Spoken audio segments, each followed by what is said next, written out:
Infested with Dogman. Dear Scary Stories NYC, I've got a Pennsylvania Dogman story for you. It's actually about a whole bunch of dogmen that I ran into with my sister. I only know one way to tell this, which is to tell it from the start and follow through to the end. If you need to skip ahead to the Dogman part, you can try and do that, but since this was from a complicated part of my life, I don't really know how to tell it without including how we got to that point of the dogmen surrounding my sister and me needing to somehow get her away from them without putting myself into her situation as well. I mean, it was the most incredible thing that ever happened in my life. Most people I've heard talk about their experiences with the dogman seem to focus on the absolutely crushing fear they carry around with them. For me, my main feeling thinking back on it was the utter panic.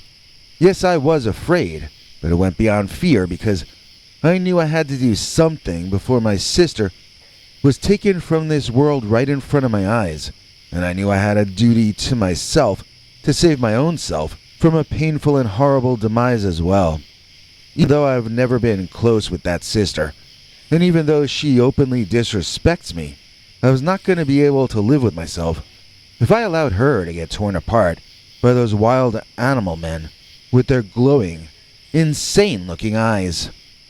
I doubt she would have had any guilt about allowing me a similar fate, but I could never stand by and allow this sister to be harmed. I can't really explain it, but I guess it's because she's sort of the closest thing I have to a living relative. A while back, she and I inherited some property from our estranged mother, and we met up for the first time since I've gone bald to go look at this place with some lawyer and some real estate guy. I think also an architect or something like that was going to do a quick look-see concerning the stability of the structure itself. It had been closed up for almost my entire life and was set by itself on a wide swath of land that might be worth more than the home itself, so nobody really knew what we were going to find when we got there. Certainly the very last thing we were expecting to run into would be an entire structure completely infested with dogman. So when our mom died, I really didn't care what my sister wanted to do with the place. If she wanted to sell it, as long as I got my share, that was fine with me. If she didn't want to sell it, then I figured maybe I'd go live there. I've spent my entire adult life in apartments, so moving there sounded like owning my own state. I was about to tell her I'd sign off on whatever she wanted to do, when she made the mistake of calling me and leaving a very long, condescending message on my phone. I realized that if I went along, it would bother her, and suddenly, it seemed like I had a reason to go after all. On the day in question, the sister met me in her Audi where my bus let out at Beaver Road and Edgeworth Lane in Edgeworth. This is a town that's always listed among the richest places in Pennsylvania, and it's incredibly cute in a sort of laid-back Pennsylvania way. Even on that dark, overcast day, it felt sunny in Edgeworth. I figured we could get a lot for that house since it was in that town. But I got into my sister's expensive little car, and we had limited, uncomfortable conversation as she drove us northward into the dark woods, out of Edgeworth, and then further and further northward into the country. We could occasionally hear thunder off in the distance, but somehow it never seemed to actually start raining. I was hoping I could get back on the bus before the great downpours started, and my mind began drifting toward personal matters, guessing what time I might get back to Pittsburgh and stuff like that. Somewhere between Edgeworth and Cranberry Township, she made a turn off of the highway onto a tiny dirt road I hadn't even noticed before we were driving on it. It wasn't marked at all. I asked this sister how she knew we were in the right place or that this was the correct turn. She sighed heavily, annoyed at having to explain things to a peasant like me, who should have stayed home and accepted whatever scraps she decided to feed me later on from the eventual proceeds.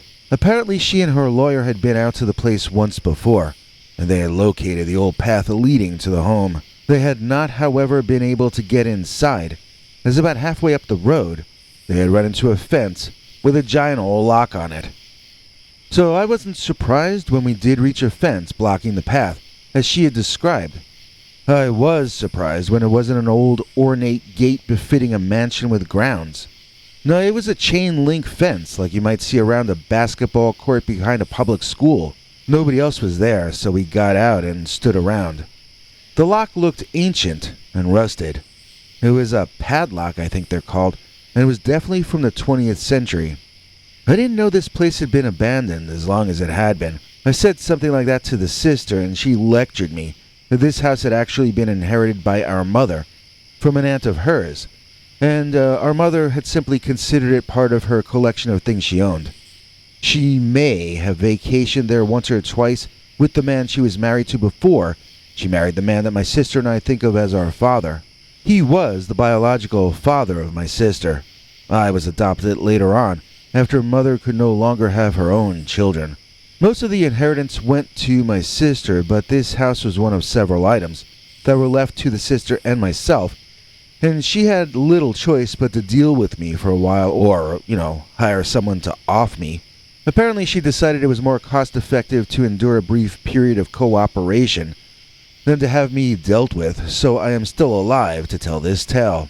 From a certain angle, standing there, I could see the house looming above the trees up this tall hill it was built on. As I looked at one of its towers from down below, I saw lightning flash behind it, and I got chills through my body. It looked like a haunted house from a black and white horror movie, and I owned half of it. There had to be a hole in that fence somewhere nearby in the woods that it led into. The haunted house on the hill above would have been too much for teenagers to resist, and I knew this fence had to have been penetrated many times over the years. Grabbing the flashlight from the glove compartment of my sister's car and searching around, not only did I find a hole in the fence, I found one so large that we wouldn't even need to bend down to climb through. I convinced the sister to let me leave a note for the lawyers and people we were waiting for, and then we should go up to the house and take a look around. She actually said something about trespassing until I reminded her that the house was our property. She said it was in charge of the real estate company or something, that we had to wait for them to let us in, but eventually even the sister realized that her idiot younger adopted brother was correct this time. It was half her property and half mine, and it wasn't like the real estate people were going to call the cops on two of their own clients. So, soon we were walking through dark woods on that hot, overcast day, with occasional bizarre chilling winds blowing as though from the winter, chilling our sweaty selves on that otherwise muggy afternoon. She scuffed one of her expensive shoes and cursed like a sailor at me. I suppose she learned that in the charm and deportment classes our parents forced her to take back in the 20th century. When we reached the house, of course it was boarded up, and the sister again cursed me out. I had made her walk through the forest for no reason. Instead of whining like a rich person, I used my brain and searched for wherever the kids had broken in. Which kids? Whatever kids had cut the huge hole in the fence back there, that's which kids. They weren't likely to have gone through the trouble of doing that if they weren't going to then break into the spooky old mansion at the top of the hill. Sure enough, one of the back windows had been opened up. It looked like it had been opened for decades, and the bad smell of the house interior hit you as soon as your nose got to the threshold of that opening. All manner of living things besides humans had been in and out of there. It looked to me as though we should expect animals to be breeding in and amongst the poo that was everywhere on the floor. I climbed in and wrestled the back door of the place open to let my horrified sister in. She stood in the doorway for a while, and I really don't think she would have come in. But when I went off by myself and started reacting audibly to things I found inside, she got too curious and began carefully treading her way in. There were some really nice-looking objects that had to have been antiques, but there were also paintings ruined by having obscenities graffitied over them. Imagine Wayne Manor getting trashed by the Joker while Batman was downstairs in the Batcave. That's kind of what this looked like. I guess our mother was supposed to have done what we were there doing, organizing it to auction off and sell everything, but instead, she just left it in place to gather dust and eventually be vandalized by the kids from that region. It was pretty dark inside, so the sister clung close to me in order to take advantage of me shining the flashlight around. I guess she saw something inside a room that had no windows and was darker than the rest of the place, so she grabbed that flashlight from my hand and went inside. I just bit my tongue and went into a slightly better lit room to scout around. There were shelves of old books. I wondered if any of them were valuable, or if they'd end up in a bargain bin in some second-hand bookstore somewhere, assuming those still exist. Then I heard my sister screaming, and I leaped back out into the hallway. What I saw when I got there was a whole lot of back hair. What I mean is there were huge, almost giant, men standing with their Arnold Schwarzenegger shoulders almost in my face, covered in hair so thick that it should more accurately be called fur. There were, I think, 3 of them. 3 men whose wide shoulders were above my eye level, all surrounding the entrance to the dark room my sister was now trapped in. I needed to get her out of there, or something barbaric was going to happen in front of my eyes. My panicked mind jumped from one plan to another, but as I played out each of my ideas in my head, I was sad to discover that each of these scenarios ended with me putting myself in danger while not saving the sister either. I never felt that panicked, and it didn't help that she just kept screaming on the other side of those big, hairy shoulders. So if this were a movie, I suppose now I'd show off my kung fu prowess and beat up all the dogmen. Or maybe I'd open a closet and find a cache of loaded weapons, or maybe a fire thrower or a chainsaw loaded with gas 50 years earlier and left handy for me to use against the monsters between me and my sister. None of that happened. If what actually happened next were used in a movie, they would call it Deus Ex Machina, because it was the procession of 3 cars pulling into the courtyard in front, which attracted the attention of the giant hairy men and caused them to scatter quickly, scuttling away more like rats than like upright men. I saw one drop down to all 4s and climb through a hole in the wall that I don't think my sister or I could have fit through. She and I met at the door to the room as I saw other hairy men merge into cracks in the walls, somehow being larger than me but able to squeeze through tinier spaces than I could have stuck my hand into. And they did it so quickly that I couldn't even be certain of what I was seeing. Then, basically, we ran out the back door that I had let her into and ran around to the front, where we met the others and debriefed them on the situation. We told them it seemed to be a family of bears. Well, that was what my sister called them before I could call them anything. However, I did not disagree with her. I also called them bears, telling the real estate guy that the place was going to need animal control to come out and clear it out before any other kind of work could really begin. They gave us a ride back to the gate, and we all agreed to meet again at a future date. So I never told those people what we really saw, but I am gonna tell you. Those were not bears. Granted, bears are huge and they are far stronger than people, but they are not built like these men were. I mean, I suppose I should call them animals, but they were in even more of a humanoid form than gorillas and chimpanzees. They stood more like we do, even though their legs were differently shaped.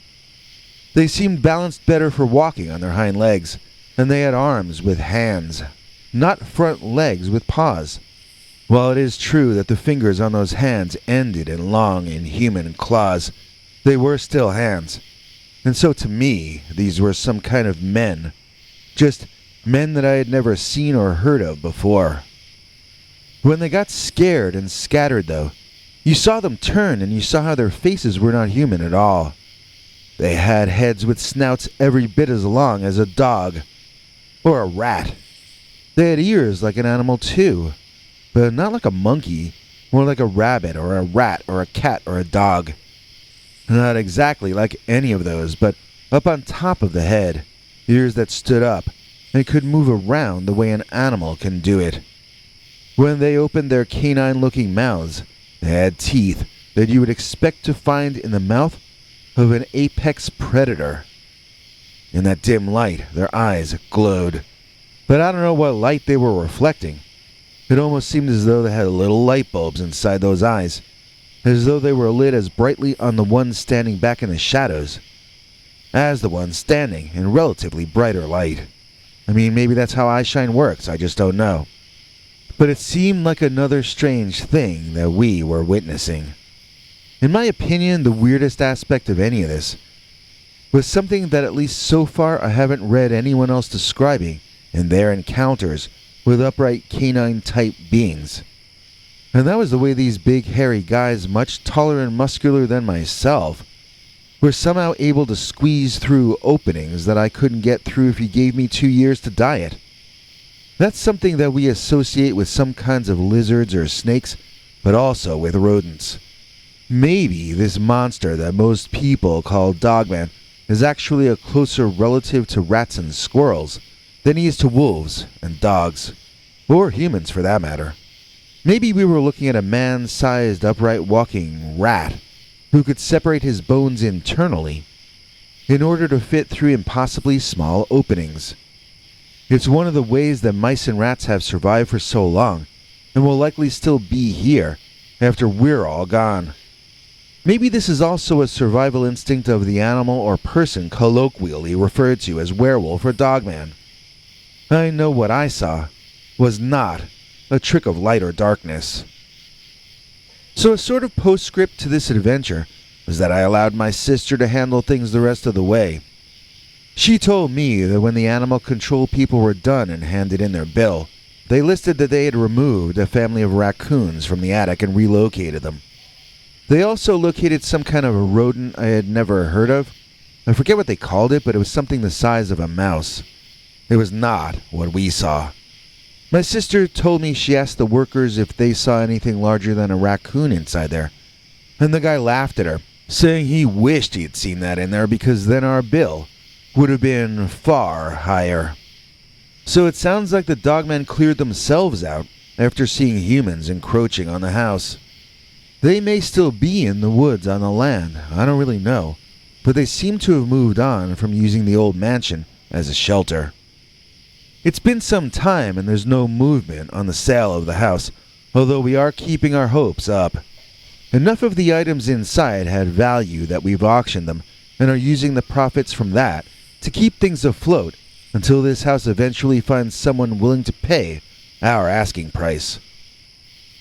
Everything is still up in the air, but I'm hoping we soon have a happy ending to the story of our old inherited house, which was once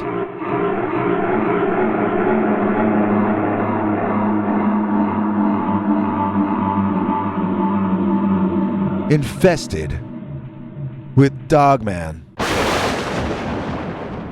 Our executive producer is also a doctor. That's the truth. It ain't no croctor. He donated to us from the old UK, so crikey, let's thank Matt Hunt today. You see that beautiful thanks button under each of our YouTube videos? Well, that's what Dr. Hunt used to donate to us here in the USA. We love the British money. A pound is still worth slightly more than $1. Thanks to him, we have this new episode for you today. With advertising rates being slashed lately due to businesses dealing with inflation while still recovering from the lockdowns, creators are, for better or worse, much more dependent on the viewing audience supporting our work than we have been for years. That's good news for our TV spokesmongrel Henry Lee Dogman, though, as now he has this regular gig, informing you of all the different ways you can help us stay online and the various cool perks you can get in return for your kind help. Take it away, Hank. Thanks, Biggie.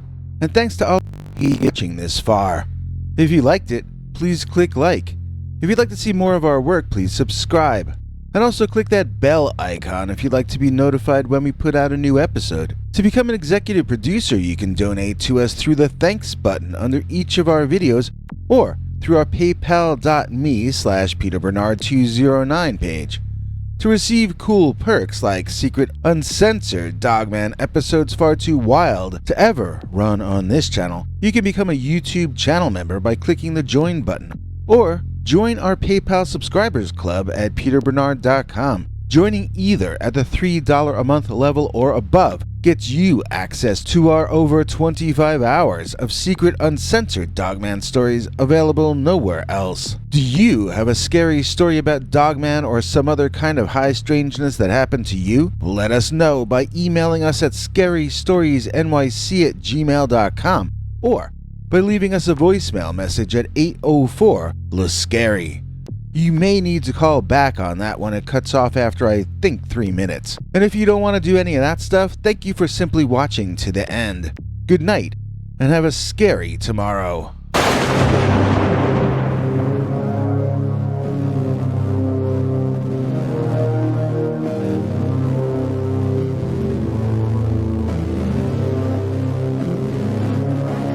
Come back for more scary stories.